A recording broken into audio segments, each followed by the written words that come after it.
Hello, everybody, and welcome to episode 8. Hey, guys. This was a real we made it episode for sure. I have unfortunately come down with COVID. I am on day 9 currently of my quarantine, so that's been fun. And Sophia, you haven't been feeling too well either.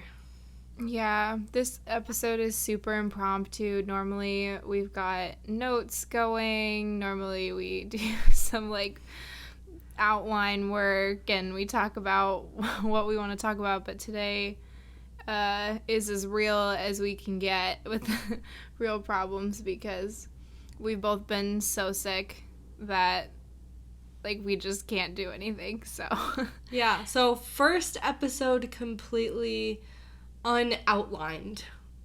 Yeah, so hey, I don't know, the topic of this episode, I guess it kind of worked out that we're both really sick at the same time because I called Lauren today and I was like, yo, I can't do this. I'm so sick. I'm my mental health is not good. My physical health is not good. I don't know if I can do this podcast. And Lauren, you were like, yeah, I don't know either. And you were going to do it on your own, but I think that it actually ended up working out really well because I haven't been taking care of myself mentally as I've been physically sick, so I kind of thought it would be a cool idea to do an episode on taking care of yourself mentally and taking care of your mental health while also dealing with physical health issues. So it's kind of where we're heading today. Yeah, and just kind of like the I had a thought in my head and now it went away. Just, dealing with the side effects of having mental health struggles because of the fact that you are physically sick as well. I hope that makes sense. Yeah, so not only keeping your... Oh my god. My voice is sounding so weird because I'm sick, sorry. Not only keeping your mental health in check, while you're sick, but also not allowing the sickness to create more mental health issues, which, it definitely is for me, so. Yeah. I think for me, initially, with contracting COVID, I was upset because I had a lot of preconceived notions for COVID and specifically surrounding people who contracted COVID and essentially full disclosure here, I felt like people who got COVID just weren't being safe. They weren't taking proper measures to keep themselves away from the virus. They weren't, doing the things that were recommended by the CDC and doing everything that they possibly could to not get COVID. And when I got it, it was kind of a wrench in the whole thing because I started judging myself, which comes back to the mental health portion of it. I started judging myself for even having it because I was like, I've been judging all these people for the past year who have it, which again is not great, but I'm being fully honest here. And so I judged myself because I was like, I'm now this person that I thought I was in the clear because I was doing everything right according to what I was being told. And now I have it. And I don't know why. So, yeah, that was definitely a mental health hurdle for me. Yeah, so I didn't go through that whole, judging other people as far as when... So I don't have COVID right now. I don't know what I have, but I have something, and it's not COVID because that was negative. So, I don't know, maybe it's strep or something. But when I did get COVID back in November...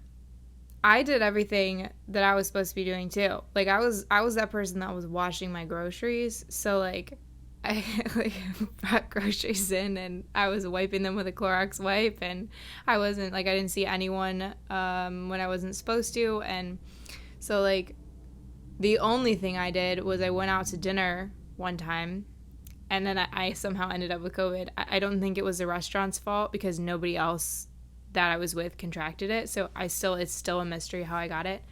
So I wasn't necessarily judging myself, but I was really frustrated because I had no idea how I got it either.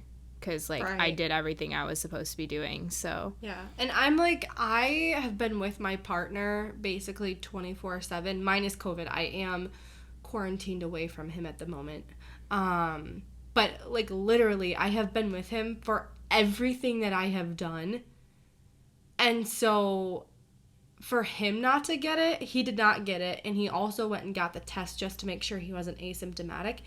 And he's not even asymptomatic. He just straight up does not have the virus. So the fact that I did everything with him and was in close proximity with him for everything and he didn't get it, but I did, I have no idea how that happened either. Yeah, it doesn't make any sense because at the same time that I was sick, my sister was sick. She was asymptomatic.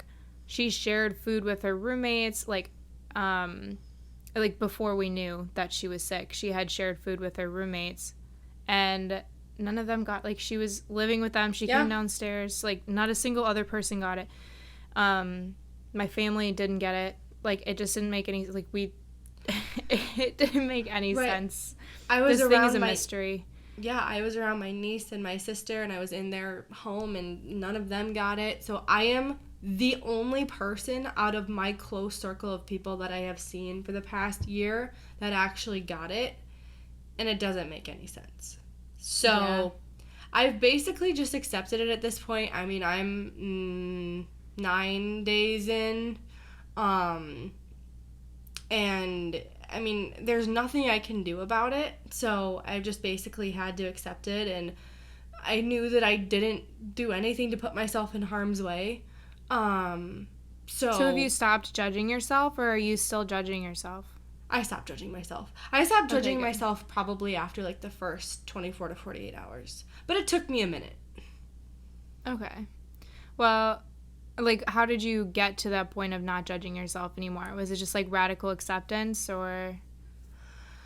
I've kind of talked about this in another episode of, I can't remember what episode now, but I talked about this in another episode about, you know, one of the things over the past year that I have really just kind of come to terms with myself is if I can't change something, all I can do is learn from it. Okay. And so, like, I basically, that thought process has allowed me to be able to just accept things a lot easier.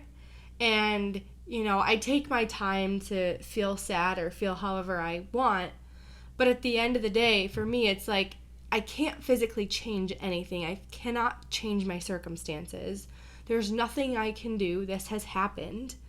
And why would I sit there and feel sorry for myself when I'm the one who's going to have to be with me and deal with it? So, like, for me, it's just easier just to be like, okay, well, this sucks. We're going to learn from it. We're going to do everything that we can, and we're going to move on with our lives. We're going to move forward. Unless there's anything that I can physically do to change my circumstances, then what's the point in beating myself up over it if there's nothing I can do about it? Yeah. Was there anything else you were, like, struggling with it? Were you, like, how sick were you? Or are you? I was very fortunate in the fact that for me, the first, like, I want to say like 48 hours, maybe 72 hours, I was pretty sick. My first onset symptoms were, I literally thought I was going to die. I had gotten home from dropping off my niece, which I don't know how she didn't get it, because literally like 2 hours later I got home and I went to go take a shower, and all of a sudden my knees felt weak and I thought I was going to pass out and die. Like, my head was pulsing. I couldn't, like, see or think clearly at all. My heart was racing. I had a massive temperature. And I started, like, shaking and convulsing because my body temperature just, like, could not regulate itself. Out of nowhere. Like, weird. 1 minute I was fine, and then the next minute I was like, I have to go lay down in bed. Like, I can't physically function. And it's like 10 or 11 o'clock at night at this point after I get done with my shower, and I'm like, okay, maybe I just didn't drink enough water. Maybe, you know, I didn't eat enough food today. So I got up the strength to go into the kitchen and just start shoving my mouth with food and water in hopes that it would, like, equalize itself out, because that was the only thing I could think of. Like, COVID wasn't even a thought. And also, my symptoms were not the typical symptoms that I heard about when it came to COVID. I heard coughing, I heard fever, I heard all these things. But, like, I literally felt like I was just going to die randomly. So I was like, all right, I've eaten, I've drank water, and so I know I'm not going to die. And I went to bed. And the next morning I woke up and I was so sick. I could not function. I took my temperature and it was almost 100 degrees. I was shaking again, like literally the same exact symptoms that I had the night before the moment that I woke up. And I was like, something's not right here, something's wrong. So this is Tuesday morning, and I don't get that kind of sick. So I really knew something was wrong. And I was telling my mom about it. I was like, listen, I'm having these symptoms. And I got a hold of her actually at 7:30 in the morning because I was like, I'm dying. And I don't wake her up if I don't need to. So she's like, all right, go get COVID tested. And I was like, it doesn't feel like COVID, but sure, I know I need to do my due diligence as a citizen and go get tested in case I do have it. And I went in and I had tinnitus at that point, so the ringing in your ears, along with the pulsating head, along with the fever, along with the chills. I had everything. I had the cough by that point. So I was like, maybe it's COVID. But I didn't think it was. So I go in, I tell them everything, and they're like, all right, we'll definitely COVID test you. And I was like, okay, sounds good. So I go back, and they do a rapid test on me, and the rapid test comes back negative. And I was like, of course it does. And just because I have heard every single person say that their freaking rapid test comes back negative. So I was like, all right, well, do the 24-hour one because I just want to make sure.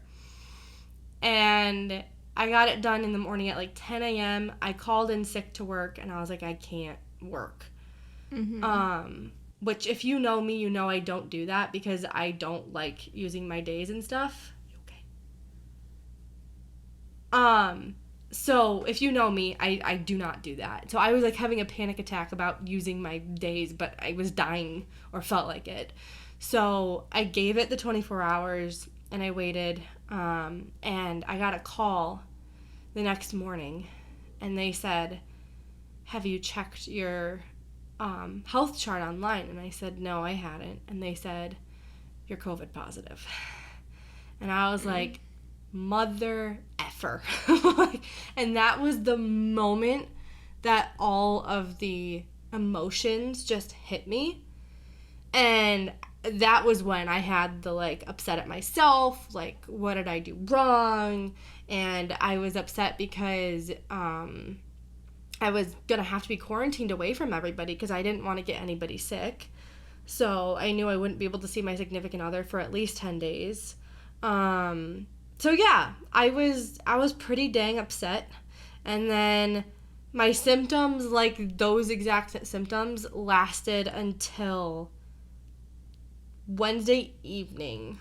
Because when I woke up Thursday morning, I was feeling much better. And this is last week, by the way. It is now 9 days. So what's today? Wednesday? Wednesday, yeah. Yeah, so it's Wednesday, April 7th. So this was last week. I'm not even keeping track of days at this point because I've just been in my house doing literally nothing. So yeah, and at this point, I do not really have any symptoms. I unfortunately, the only one I do have is, gosh, what day was it? Maybe it was Monday? I think, yeah, it was Monday. I was making spaghetti for dinner. No, it was Sunday because it was for Easter dinner. So I was making spaghetti for Easter, and I went to go take a bite out of my spaghetti, and I was like, this is the most bland spaghetti I have ever made in my entire life. And I was like, what did I do wrong? Because I normally make spaghetti the same way every time. And it did not taste right. So I had my mom taste it, and I was like, does this taste bland to you? Like, can you taste flavor? And she's like, yeah, why? And I was like, I can't taste anything. I taste sour tomatoes. That's it. And she's like, can you smell it? And I'm like, can you smell the garlic? She's like, can you smell the garlic and onion? And I was like, no. And she was like, oh, crap. So she got a freshly ground coffee pot out, and she gave it to me. She's like, can you smell this? And I, like, put my nose right up to it. And I was like, no. She's like, that's freshly ground coffee. You should be able to smell that. And I didn't smell a thing. Smelled like nothing. Yikes. So I have had my loss of taste and smell since Sunday. But that's been it. Besides that, I'm fine. I know there's a lot of, like, mental health struggles with losing 2 of your senses. So I'm interested, like, how you're dealing with that, because I didn't have the whole judging yourself thing when I had COVID because I was going through a lot of other stuff at the same time. Like, I had a family member. I actually had 2 family members pass away the day that I got COVID. So, and I was super sick. So I was literally too sick to even judge myself. I was, like, incapacitated for 2 weeks. I like, fever of 102. Could not take care of myself. Couldn't brush my teeth. Couldn't keep my eyes open. It was not good. So, like, I didn't even have the ability to be mentally, like, unhealthy because I wasn't mentally there. But after the fact, I developed phantasmia, which is, I didn't lose my sense of taste or smell when I was sick, which is strange because most of the people that I've experienced that also developed this condition had lost their sense of taste and smell. But I was smelling things that didn't exist. That's what phantasmia is. There's, like, this chemical smell that just appears out of nowhere sometimes, like things that are supposed to smell like perfume or things that are supposed to smell like lavender, they smell like this really awful chemical. And I'm in a support group for it on Facebook. It's great to know that I'm not crazy and alone. Yeah, I remember us talking about that, and that would really suck, and I hope it doesn't happen to me. I hope that you don't go through that, yeah, I definitely feel you on the loss of taste as well. And honestly, even though they have sucked, I haven't really had any mental distress over them. It's more just I've been sad that I can't smell or taste anything. More so taste. Because smell, I'm like, it's fine. But with taste, like, food is so unappealing to me right now because I can't taste anything. It just feels like mush in my mouth. And it's just like I have to eat to survive. But, it's so bad. And I actually, for the first 24 hours after I lost my sense of smell and taste, I was still able on the tip of my tongue to, like, taste sour things. Okay. So at least that was something. That was more than just nothing. But after the 24 hours, I lost that too. So at this point, I'm able to tell if something is salty. And that is it. Oh my goodness. Yeah, I'm not sure if it will, like, get harder the longer if it stays gone for a long time, but I know for me. Yeah. It's hard right now. I think I'm, like, trying not to pay attention to it. That's good. Yeah. I don't know, like, for me, the phantosmia has been really distressing. Yeah. Because smell, and I've actually seen this in the support group on Facebook too. I've been reading a lot of people's posts, and smell is my best sense. Like, I have a really good nose. I can tell you, like, the different sort of pasta that you're making, or like what type. I can walk in the room and be like, oh yeah, that's turkey, or you know, like some strange things that most people wouldn't be able to tell the difference. Just like, oh, that smells like food, you know. But my nose has always been really, really good, and so for me to like have a distorted sense of smell has been really, really, really challenging for my mental health. Is it still distorted? Yeah, it is. Okay. It's not as bad as it was. It's not happening as frequently as it was, but it's still, like, I actually think it was today. I was at the farmer's market, and I walked by, like, it was near a beauty salon, and there was some strong smell. Like, I don't know exactly what it was, but the smell, the chemical smell happened. Right. And it tends to happen when there's a really strong scent, like, around me. It turns into this, like, chemical smell. It's really weird. And it's the same smell every time. And I was really sad because it hasn't happened in, like, a week or two. But I think that it might be because I'm sick. Yeah, that could be playing a part of it for sure. Which is a bummer because I don't want to, like, smell chemicals every time I get sick in the future. Yeah. Well, hopefully it goes away. And, you know, the thing is, too, COVID as a whole has so many things that we don't fully know about yet. And I was actually, like, just having a conversation with my mom earlier tonight about it because I was asking questions to her about, you know, long-term effects on my body with this virus and, like, what could that look like? And we don't know. Like, we know as much as the early onset of patients had and tracking those symptoms, but that's still only been, like, a year and a half. Yeah. So not even. It's been like a year, exactly. Yeah. Yeah. So, I mean, well, with very first patients. So I'm thinking back to, like, Wuhan, China, when it started in, like, there. So, like, when it very first started was back in 2019. And we're now, like, with the end of 2019, all of 2020, and we're now into April of 2021. It's been about a year and a half. So we only have that evidence to be able to provide us with feedback on this virus. Like, we don't have years and years and years of research.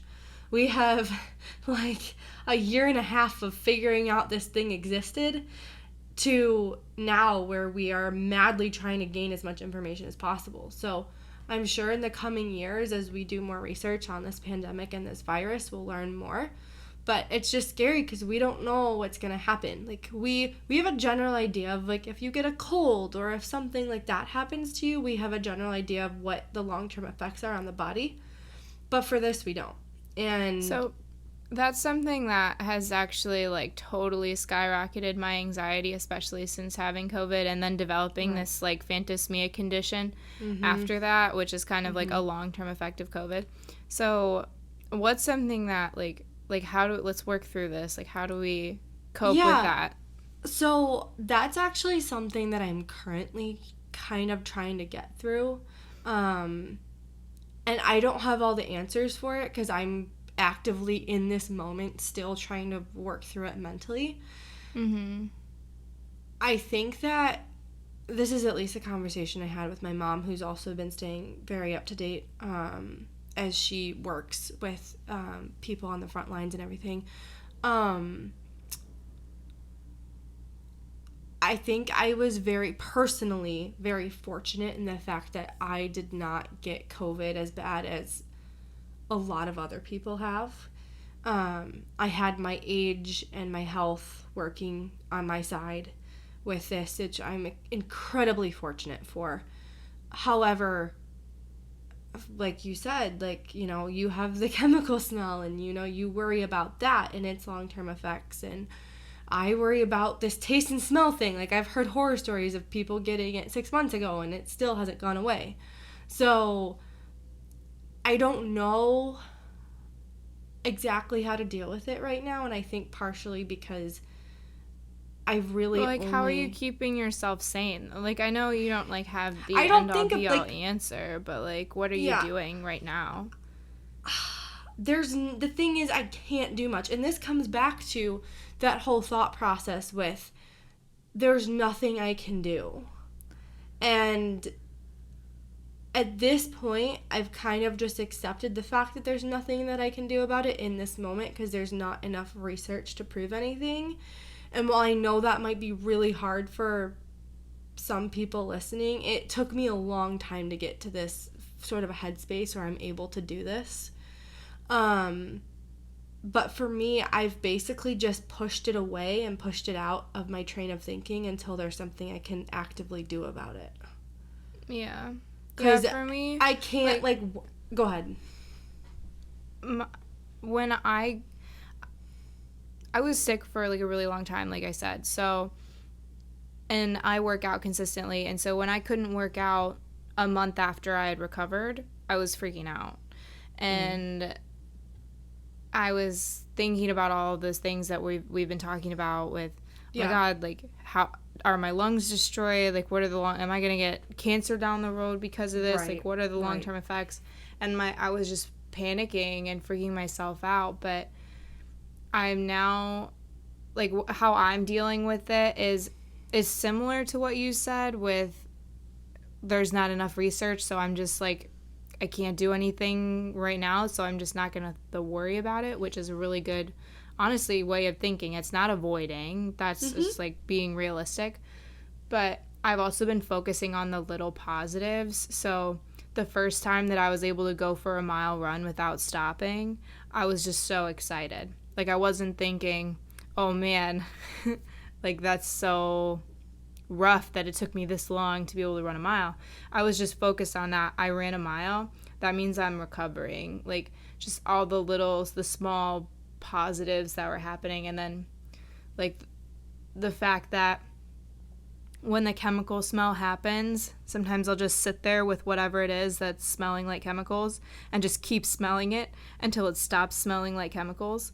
And every once in a while, I'll get a whiff of what it's supposed to smell like. And that's a small positive for me. I'm like, I got that little bit of smell that it was supposed to smell like. And then when I can smell something and there is no chemicals, I really just cherish that and drink it in. Like, in the morning when bacon is being made and I can smell the bacon, I'm just like drinking it in. Because I think, that's what's keeping me sane.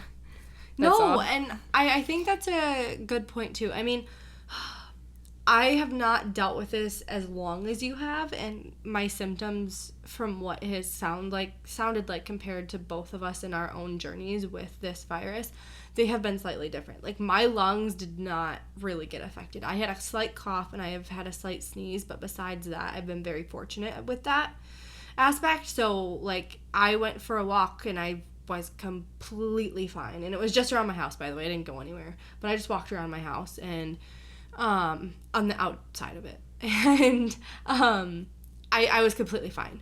So I haven't really had any lung issues, but I will say I've had a couple, like, literally probably 3 moments since Sunday where I have been able to slightly smell or taste something.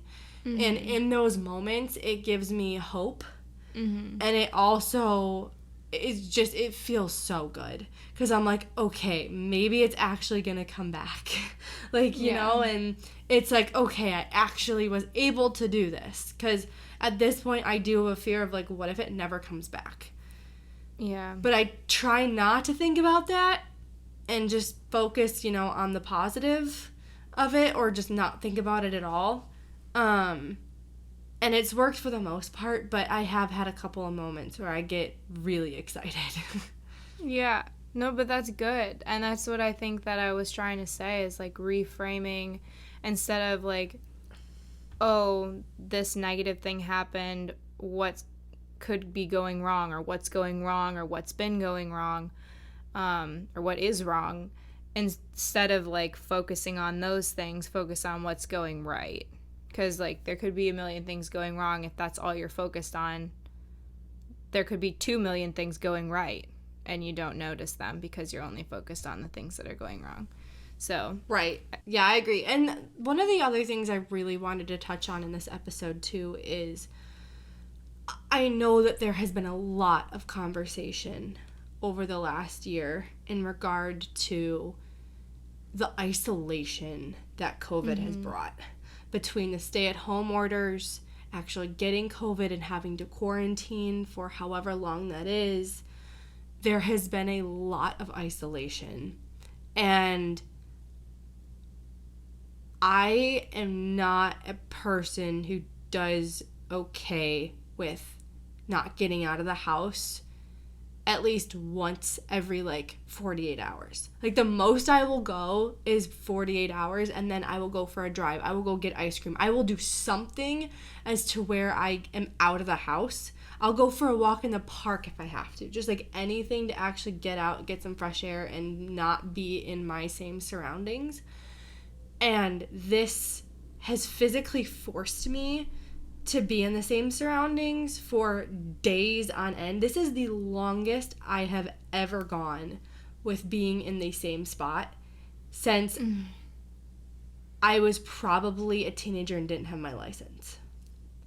Yikes. So this has been honestly the most taxing on me mentally from the standpoint of isolation. And, you know, I've had people I can call. I have all of that. But it has been really, really, really, really hard for me to just, like, stay in this one space.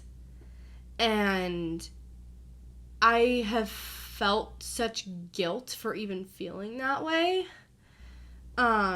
Which is another part of the mental aspect, too. Not only have I, like, been suffering mentally from the isolation, but I've also felt bad that I even feel this way, because I know so many people that, you know, have been in isolation. For example, people with autoimmune diseases, people in nursing homes, people in all these different areas who physically cannot leave their home or haven't been able to because of COVID, otherwise they will die.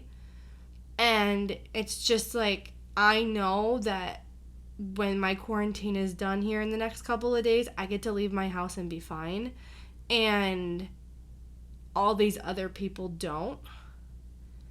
Yeah, but I'm like, I want you to challenge that, because you're like, I want you to challenge that guilt for feeling that, because your feelings are like, I know that sounds really cheesy because it's the point of the podcast, but seriously, like, don't feel guilty for feeling challenged by the isolation, because that is like a completely one valid thing to feel, because isolation is challenging, and two, like, just the fact that you feel it at all is okay because your feelings are valid. So like, really try not to judge yourself, because I felt like it too, so did my sister. I think everybody feels like that.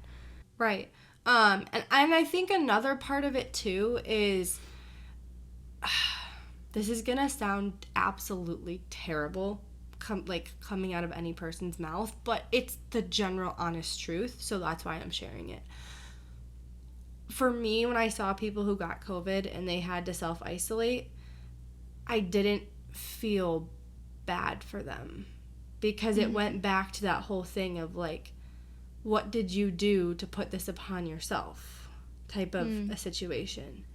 And so when they were quarantining, I never felt bad for them. I was just like, well, this is just the consequence of your actions, because there's always consequences to actions, right?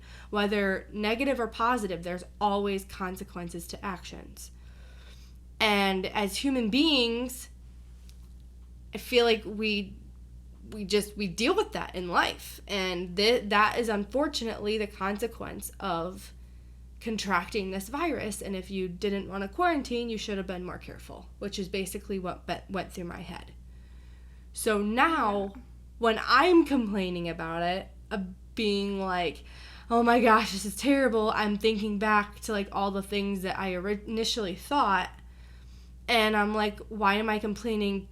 Other people are probably looking at me and being like, this is just a consequence of your actions. Okay, but like, so do you still feel like that? Yeah, a little bit. A little bit. Okay, because I would really, again, like, want to challenge that thinking because, one, not everyone thinks the way that you think. So, like, I'm, for one, don't think that way at all. So, I'm not looking at you like, oh, why are you complaining? Why it's your fault, you know? And I think that there are probably other people who think like that as well. But it's almost like you get what you deserve type thinking, it sounds like. Or yeah, I mean, that's essentially been it. And you know, and whether so that's like thinking about that and judging other people that way really creates anxiety and like makes you want to judge yourself.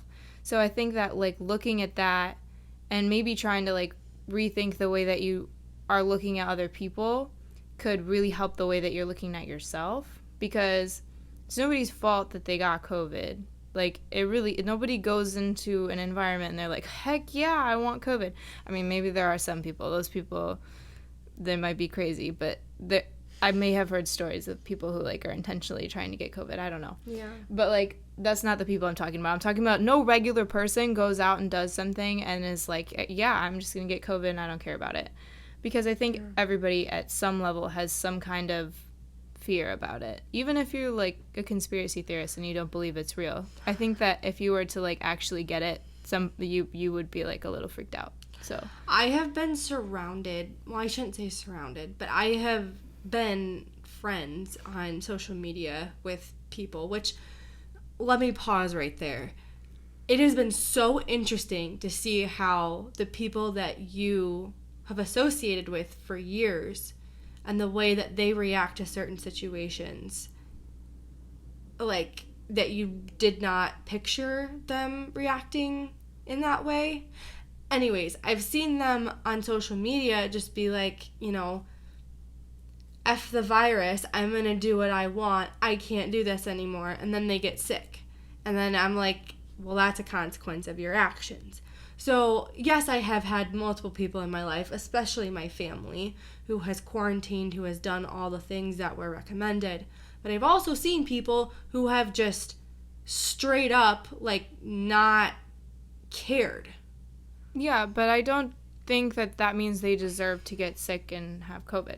Like, I don't think I'm not saying they're deserving of it. What I'm saying is the fact they made a conscious decision to do something where they knew they had the potential to be exposed to this virus. Mm-hmm. And they actively made that decision, and then they get upset that they get coronavirus. When they could have actively made a different decision that would not have exposed them nearly as much. Yeah, I just don't agree with that, like, thinking process at all. I mean, it's the active truth. I mean, they decided they made a decision. Like, literally making any decision at this point is putting you at risk for COVID. Like, there are so many, like, literally doing anything. So at this point, saying that this person did this thing which put them more at risk, like, yes, I know that there are people who are just, like, fed up with it and don't care, but think about that from a loving perspective rather than a judging perspective, because the love you put out into the world, like, for other people allows you to love yourself more. So looking at them, like, maybe these people who are posting on Facebook saying, I'm fed up with this, I'm sick of this, I can't handle this anymore, are struggling mentally with the pandemic, with the isolation, with the, like, fear of everything involved, and this is how they're expressing it. Like, by judging them for doing that, you're only creating another cycle of judgment, and that, like, ends up coming back onto you, which you've said it is coming back onto you because you're judging these people and then therefore judging yourself. I'm not judging people for it being hard on them, because it's hard on everybody, or at least not everybody, but a lot of people. I judged people for their decisions. Okay, so here's an example that I can give. Someone's really fed up and over COVID. They have been in isolation for the past year.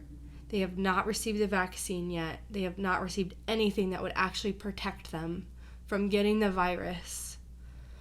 And they choose to go to, let's say, a popular spring break destination where COVID rates are running rampant, and they decide to go there unprotected.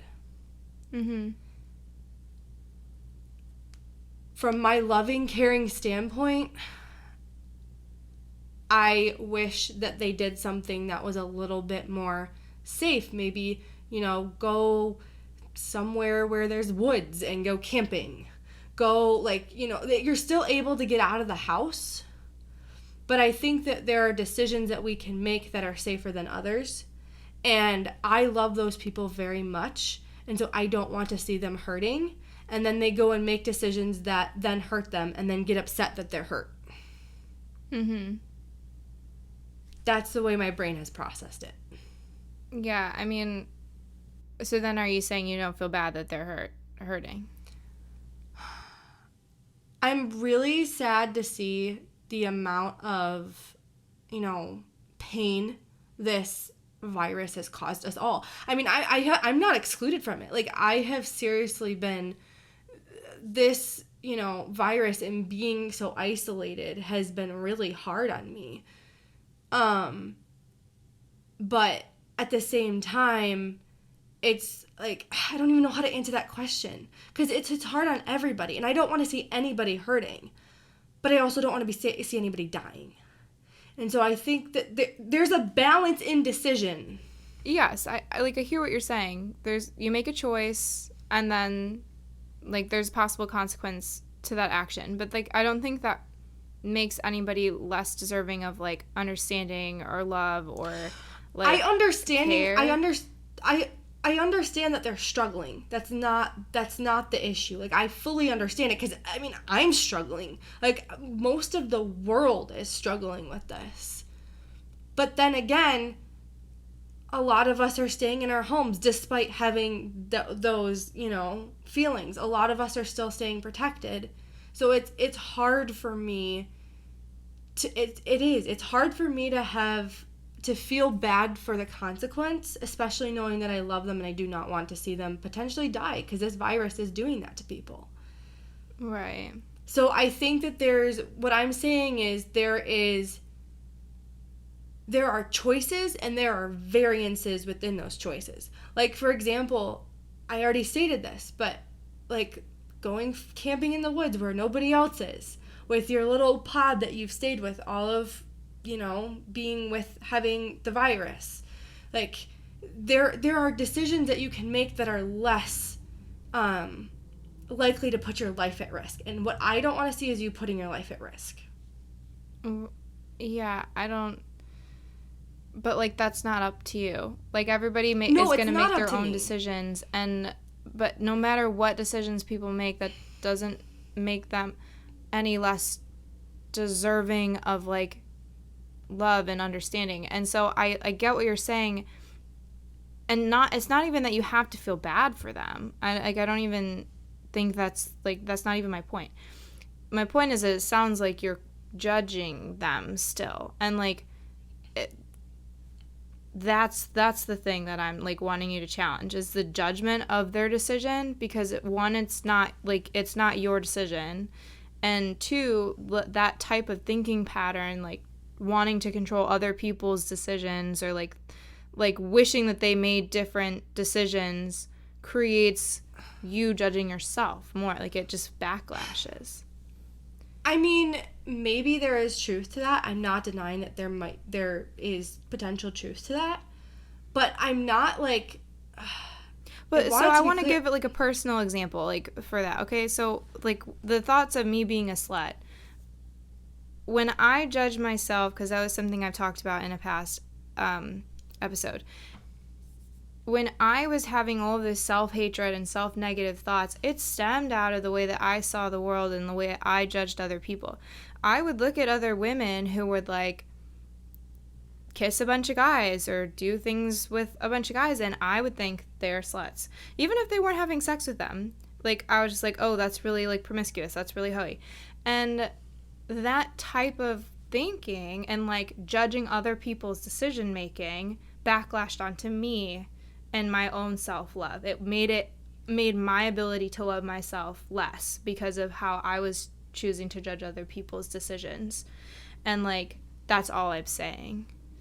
Yeah, and, you know, I hear what you're saying, but it's my own personal feelings and emotions on it. Mm-hmm. Like, it's just how I personally feel on it. And if that's having a negative backlash on me, which I could see being probable, then that's something that I personally need to deal with. But I how do I say this? I have a greater understanding of how truly easy it is to pick this virus up now that I've gotten it, when I cannot explain to you where I got it from. Mm-hmm. And in that respect, I can understand if somebody else has gone through that similar situation to me, like you have, and that, like, that makes sense to me. For me, I personally draw the line when people are consciously making decisions that put themselves in harm's way. But see, then, like, there's always another side to the coin. Those people that are consciously putting themselves in harm's way, they may be consciously doing so, aware that the virus exists, because if you're, like, if you don't know that this is going on in the world, then like, you're living under a rock.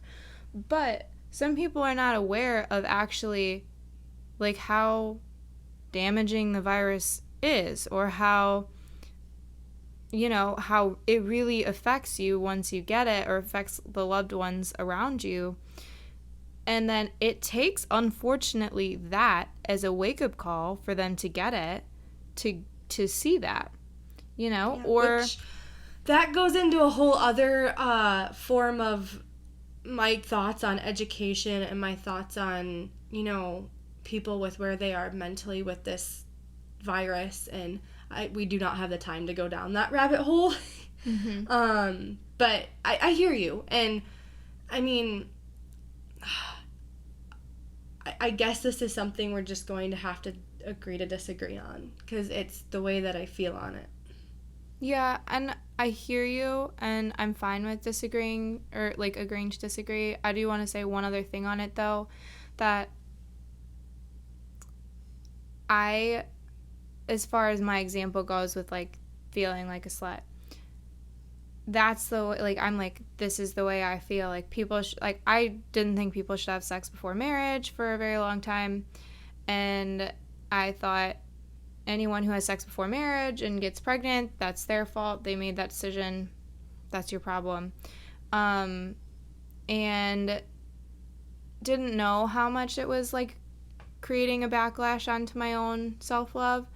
And so, like, through therapy and through learning about the different views that I had about the world, I figured that out. But, like, if you had asked me at that point, I would have said the exact same thing as you, is that's just how I feel about that. That's what I believe. That's what my values are.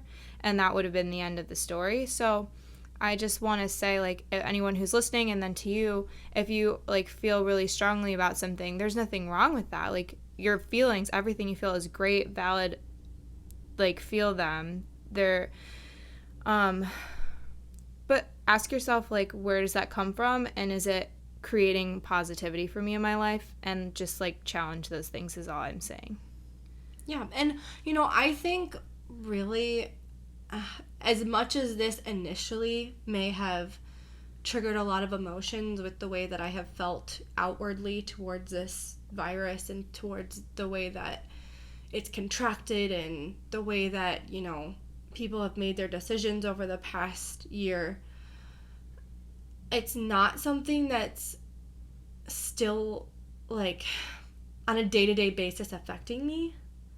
Like, it's not, I don't feel depressed, or I don't feel sad. I don't feel any strong negative emotions to the point where it's causing harm to me. And so I guess I'm okay with it because I don't feel poor in all of it. Okay. Initially, yes, I may have, but I'm at a point now where I don't feel that way anymore. All right, I'm going to leave it off there. I want to end the episode with just some of the things that I've been doing during my illness. Throughout the last week, I've been sick for about a week. It's been awful. To keep myself sane, my depression has soared, and I've been really judging myself, that we've been talking about this conversation of judging yourself, and I've been judging myself for not being able to feel joy in activities, kind of when we were talking about ebbs and flows, that I thought I'm seeing it as regression. I didn't even think I'd be able to do this podcast episode. So similar to the conversation that we had earlier about taking little pleasures in the things with COVID. That's what I did today. Today was the first day that I really took care of myself mentally. I've been really unkind to myself the last week. I've been saying really mean things to myself. I don't need to go share them all necessarily, I don't think, but just really unkind mental dialogue. And so today I've been all right, what do I need to do for me? And I sat outside today for quite a few hours just on the porch and just focused on the birds chirping and the flowers, the way that they smelled, because I could smell them and they smelled correct. And then also my therapist just taught me this new trick about securing your space. Have you done that, Lauren? Securing your space sounds familiar, but you can talk about it. Just real quickly, she walked me through going through my space and finding the things that make me feel secure in it, and I did that in my bedroom with her. And so I haven't actually done that in another space yet, but in my room at least I have consciously focused on everything in my room that makes me feel secure. For example, my blue curtains, I have a lava lamp, I have some lights that are strung up in a really nice way, and just now looking at those things, because I took the time to focus on what makes me feel secure in that space, I feel more secure every time I go into that space now than I did before. And so I've been spending a lot of time in there and just really focusing on those things and allowing myself to feel secure, because I was unable to feel secure mentally with my thoughts. I wasn't able to challenge them because I've been so sick, and the depression has really been kicking in. But at least I had that space physically that could make me feel secure, and so that was really helpful. And I just allowed myself to sleep and rest until my body and my brain were capable of recuperating mentally, and I think I'm on finally the road to recovery. But yeah.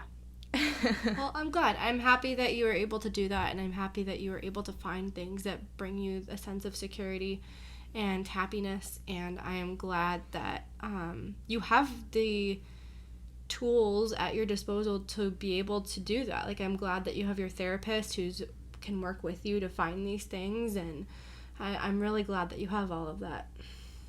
Yeah, but it's not I feel like I'm sugarcoating it a little bit, because today I'm feeling better, but I crap you not, guys, the last week has been hell.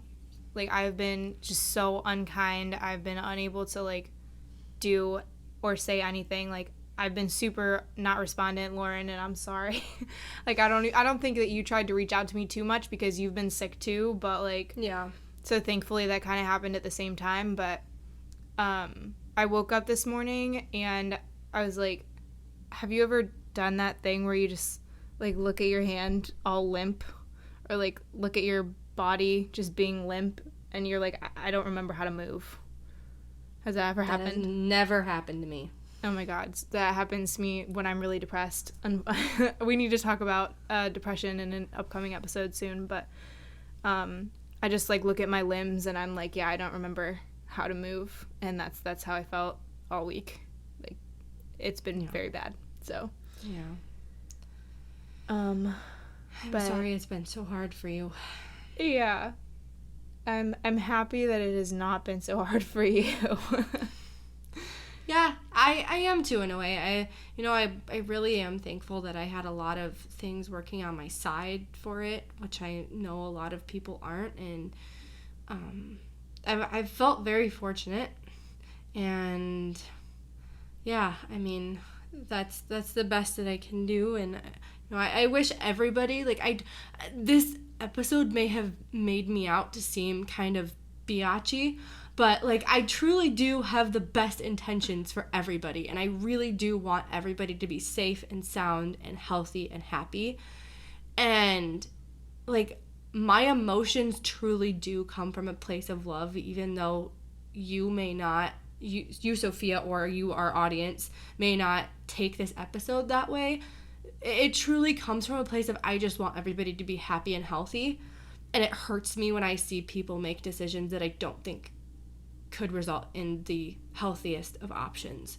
So, because I want that. I truly want that. I want that for everybody. I want that for my friends. I want that for my coworkers. I want that for my family. I want that for the person on the street. I want it for everybody. So, I want people to stay safe. I want people to, get through this and come out on the other side. So. Me too. That's pretty much where I'm at, and I hope you all are doing well, and I hope you guys aren't sick. Yeah, we hope you aren't sick. But if you are, then hopefully you can secure your space. I promise I'm not judging you, but yeah. But I hope that, vaccines are now out, and I really hope that everybody takes the opportunity to protect themselves, and we can hopefully get back to a world that we once knew. Mhm. So, yeah, that's it. All right. Well, I hope you guys like this off the script, not that we scripted out, but off the outline episode, and maybe we can do some more at some point. But yeah, thanks for checking in this week, and we will talk to you in 2 weeks. Bye. Yeah, bye.